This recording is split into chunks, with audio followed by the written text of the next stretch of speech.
दोस्तों, प्रयागराज इलाहाबाद का एक एरिया लगता है, गांव लगता है नैनी। वहां पर नरगिस अपने पूरे परिवार के साथ हंसी खुशी रह रही होती है। नरगिस के अब्बू जो कि दुबई रहते हैं। नरगिस की 2 छोटी बहनें रहती हैं और सबसे बड़ी नरगिस रहती है। अब रोज की तरह ही नरगिस कॉलेज जाने के लिए तैयार हो रही होती है। वो अपनी अम्मी को आवाज देती है, अम्मी अम्मी तुम कहाँ? लेकिन नरगिस की अम्मी कोई जवाब नहीं दे रही होती। अब नरगिस को लेट हो रही होती है क्योंकि 9 साढ़े 9 बज गया होता है। 10 बजे तक उसे कॉलेज पहुंच जाना रहता है। अब नरगिस घबराई परेशान अपनी अम्मी के कमरे में पहुंचती है, अपनी अम्मी के पास जाती है, अपनी अम्मी को जगाने की कोशिश करती है। लेकिन नरगिस की अम्मी तो इस दुनिया से जा चुकी थी। अब जैसे ही नरगिस अपनी अम्मी की सांसें चेक करती है जो कि थम चुकी थी, तो पूरे परिवार में मातम पसर जाता है।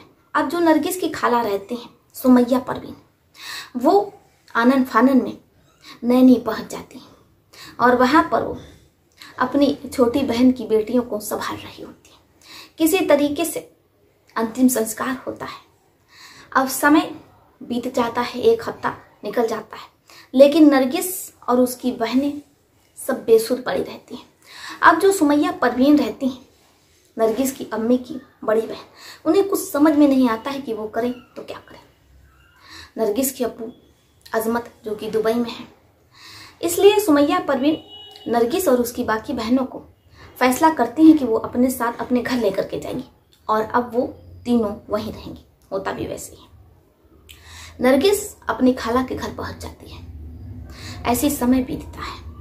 6 महीने का जो लंबा समय होता है वो निकल जाता है।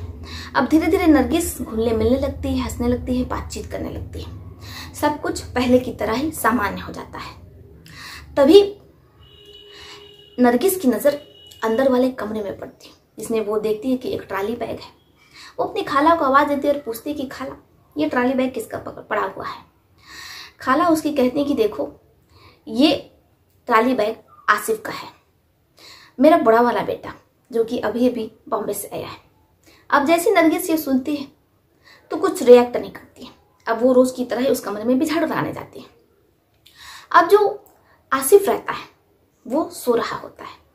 जैसे ही नरगिस की नजर आसिफ पर पड़ती है तो फिर नरगिस का मन डोल पड़ता है। लेकिन नरगिस खुद को किसी तरीके से संभालती है, उस कमरे में झाड़ू लगाती है और फिर वहां से वो चली जाती है। नरगिस और आसिफ दोनों एक दूसरे को आंखों ही आंखों में देखते हैं। कब नरगिस आसिफ को पसंद कर लेती है और आसिफ नरगिस को, ये उन दोनों को पता ही नहीं चलता है, क्योंकि नरगिस जो आसिफ का लंबा चौड़ा कद देख करके उस पर फिदा हो गई थी। लेकिन जो नरगिस की खाला रहती हैं सुमैया परवीन, वो नरगिस से कहती है कि देखो, रिश्ते में आसिफ तुम्हारा भाई लगता है, इसलिए तुम उसे नाम से ना बुलाया करो, तुम उसे भाई कह सकती हो।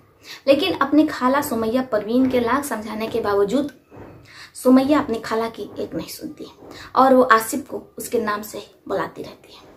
यहाँ तक तो सब कुछ बिल्कुल ठीक रहता है।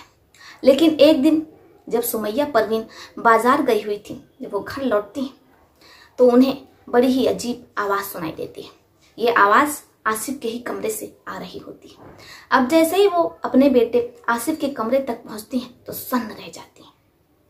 आसिफ और सुमैया एक दूसरे के साथ कुछ ऐसी चीजें कर रहे होते हैं जो कि पति और पत्नी एक दूसरे के साथ करते हैं। बाकी आप समझदार समझ ही सकते हैं। अब जैसे ही सुमैया परवीन ये देखती है तो उन्हें कुछ समझ में नहीं आता है कि वो करें तो क्या करें।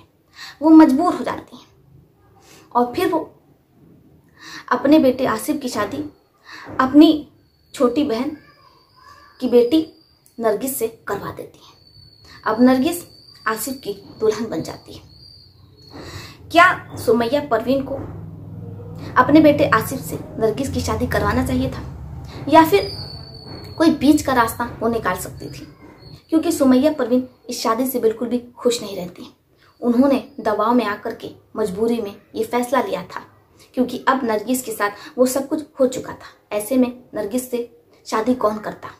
कोई भी लड़का नरगिस से शादी को तैयार नहीं होता। किसी तरीके से तैयार भी हो जाता तो फिर शादी के पहले दिन ही उसे पता चल जाता कि ये लड़की तो पहले से ही वो सब कुछ कर चुकी है, इसलिए उसका तलाक हो जाता। इसलिए ही सुमैया परवीन ने ये फैसला लिया। बाकी आप लोगों का इस पर क्या सोचना है, आप लोग अपनी अपनी राय कमेंट बॉक्स में लिख सकते हैं। तो चलिए फिर चलते हुए मिलते हैं आपसे किसी और कहानी में। तब तक के लिए आप अपने परिवार का ध्यान रखिए। आदाब, सत श्री अकाल, नमस्कार।